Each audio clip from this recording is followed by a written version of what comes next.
Hello, everyone. This is Elliott Serrano of the Chicago Red Eye and Geek to Me, coming to you from Dreamland Comics in Schaumburg, Illinois, with my picks of the week. So if you're going to make a trip to your local comic shop this week, keep these titles in mind if you're undecided as to what you want to get. Now, a lot of stuff came out this week, and the things of note to me that came out first were Invincible number 60. Now, Invincible is written by Robert Kirkman with art by Ryan Ottley. This is a really solid book, and in this issue here, Robert Kirkman has decided to top all the other comic book companies and their summer events by giving us the Invincible War, the summer event of the Invincible book, and not only do it right, but do it short, as in one issue. So if you're like me, who had your patience wearing thin, as well as your wallet, with these other summer series by the other comic book companies releasing issue after issue after issue and tie-in after tie-in, you don't need to read any tie-ins or any other issues to get the complete event. Right here, Invincible, the Invincible War, you have Invincible fighting other incarnations of himself, as well as crossing over with every other hero in the Image universe. Pretty clever if you ask me, and on top of that, 30 pages of art, a complete book, a complete story, and it's just $3.99. Some other books that are cleverly marketed, if you ask me, are the After Watchmen What's Next releases from DC Comics.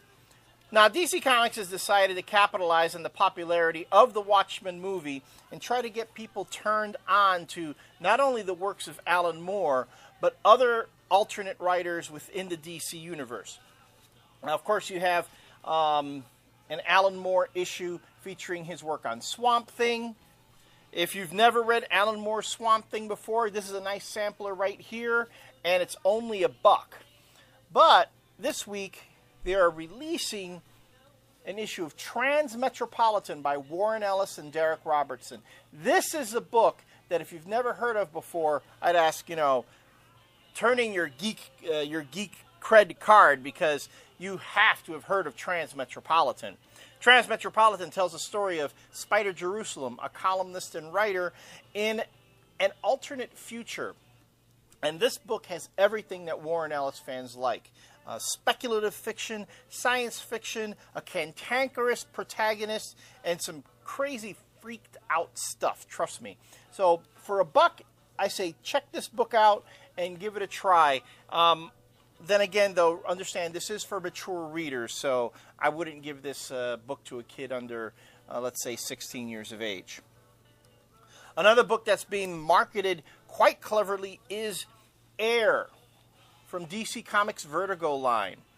Now, I won't get into so much what the book itself is about, except to say that I am really impressed that this week, DC is releasing a trade collection of the first 6 issues of Air, and it's costing only $9.99. That's $10 for 6 issues.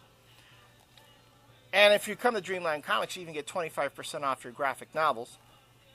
And the very same week that they released a trade paperback of the first 6 issues, they're also releasing issue number 7 for only $1.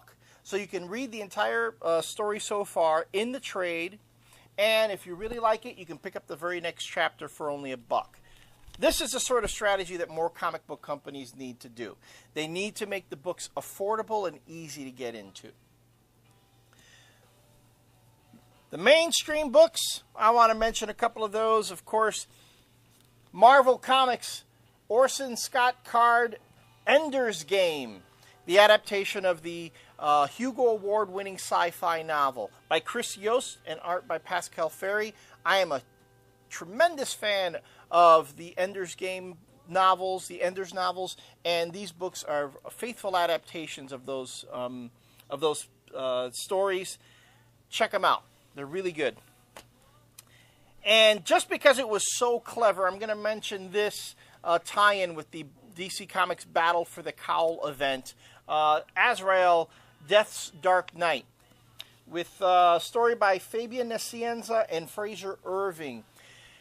I don't want to give away too much, except to say that this Azrael is not Jean-Paul Valley as we've known in the past. It's a new Azrael, and he comes into being because the Gotham City Police Department had a plan in place in the event anything ever happened to Batman.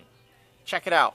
And for those who are interested in supporting some local publishers here in the Chicago area, I offer you No Hero by Avatar Press. Avatar is located, yes, in the great state of Illinois, and they have contracted some of the top names in comics to create books for them. Now, No Hero is written by Warren Ellis with art by Juan Jose Rip, and tells the story of what it would be like to become an actual superhero and pay a tremendous price for it.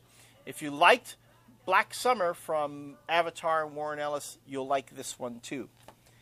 And Moonstone Books offers us the crossover you never thought you'd see, Sherlock Holmes and Kolchak, the Night Stalker. Yes, Sherlock Holmes and Kolchak from the Night Stalker TV series are solving a mystery in a unique way. I don't want to give it away how it happens. Check the book out for yourself and you'll see. Well, that's it for me today, this week at Dreamland Comics in Schaumburg, Illinois. These are my picks for the week. As always, I look forward to your feedback and what you folks have to say about your favorite books. Thanks for joining me, and I'll see you next time.